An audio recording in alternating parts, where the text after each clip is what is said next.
Well, I was restless, but some people don't like it. They immediately. So why should we have equal opportunities?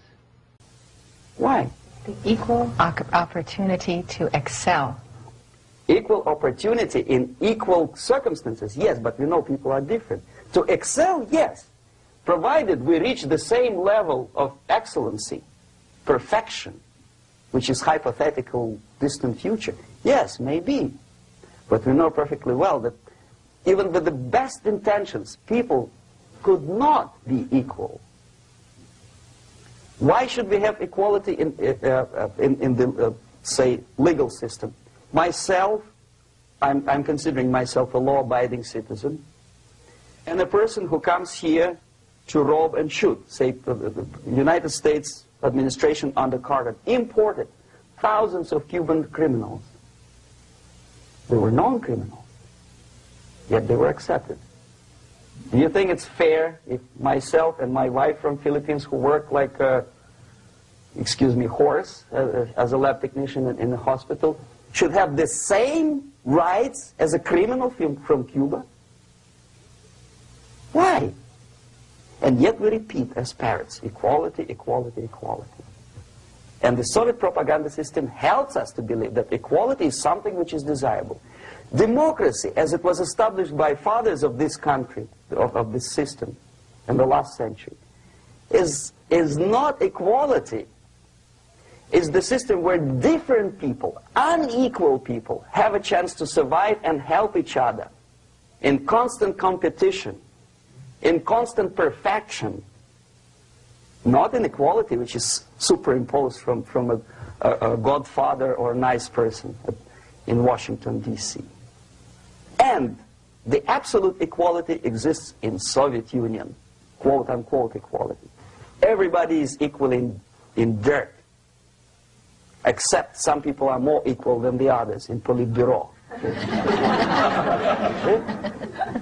So, the moment you bring a country to the point of almost total demoralization, when nothing works anymore, when you are not sure whether it is right or wrong, good and bad, but there's no division between evil and good, when even the leaders of church sometimes say, well, violence for the sake of justice, especially social justice, is justified in countries like Nicaragua, El Salvador, well, maybe Rhodesia, and we listen to them and say, yeah, probably it's true. Is it true? No, it is not true. Violence is not justified, especially for the sake of quote-unquote social justice introduced by Marxist-Leninists, that is my former colleagues from Novosti Press Agency. Okay, so we reached that point.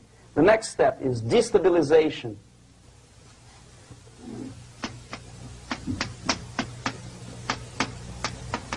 Again, this word says for itself what it is. To destabilize all the relations, all the accepted institutions and organizations in a country of your enemy. How you do it? You don't have to send a battalion of KGB agents to blow up bridges. No. You let them do it themselves. The area of application is, again, it's narrower now. Not like the previous case. The overt legitimate actions of the KGB in this case would be hardly noticeable.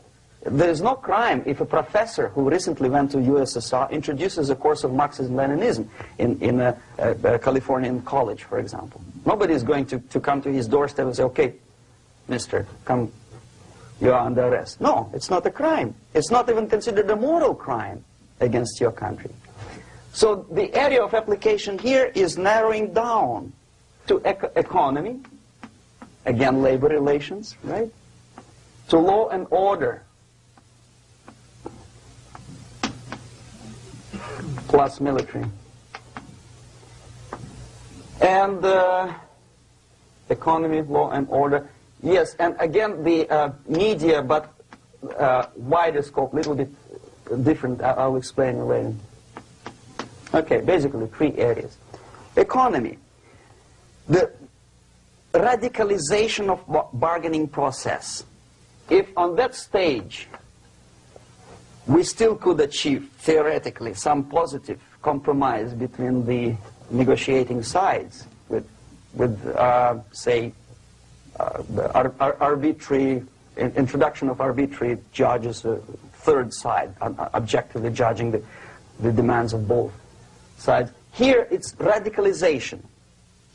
On the stage of destabilization, we cannot come to compromise even within a family. The husband and wife couldn't figure out which is better.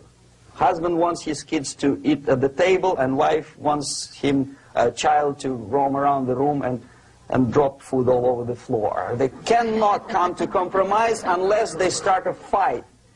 It's impossible to reach a compromise, constructive compromise, between neighbors. Some people say, I don't like you to watering your lawn at that time because exactly at that time I'm walking my dog and he's getting nervous. He cannot pass his bowels, you know. So they cannot compromise. They go to a civil court or something like that. Radicalization of human relations. No more compromise. Fight, fight, fight. The normal, traditionally accepted relations are destabilized. The relations between teachers and students in schools and colleges. Fight. The relations between, in economical sphere, between laborers and employers are further radicalized. No more acceptance of the legitimacy of demands of workers. Unlike Japanese, with the theory Z, if you ever heard about it, where the workers are involved in the decision-making process, therefore they don't have moral incentive to fight their bosses. In the United States, it's just the opposite. The harder is the fight, the better. The more heroic they look. When the Greyhound network was on strike recently, the correspondents of local TV networks all over the United States were approaching the strikers, and they say, oh yes, we are doing something nice. They look like heroes and they were proud. There was some family, the husband was a bus driver. Now they decided in a protest against the bosses to camp somewhere in the forest. And they were presented to the audience as a heroic, nice people. You see? The violent clashes between passengers, picketers, and the strikers are presented as something normal. 10, 15, 20 years ago, we would be angry, say, why so much hatred? Today we are not. We say, well, it's commonplace. Radicalization, militarization sometimes. As I explained on that stage, I took a step a little bit further. Shooting people. Okay, law and order now also is pushed into the area where previously people settled their differences peacefully and legitimately. Now we are getting with this court cases in the smallest irrelevant cases. We cannot solve our problems anymore. The society at large becomes more and more antagonistic between individuals, between groups of individuals, and the society at large. The media puts himself in the opposition to the society in general, at large. Separate, alienated. Okay? On that stage, you remember I was talking a couple of hours ago about the sleepers. That's when the students from, say, United States, if they are trained in Lumumba University, or developing nations, that's the students I was dealing with, are being sent back from the Soviet Union here.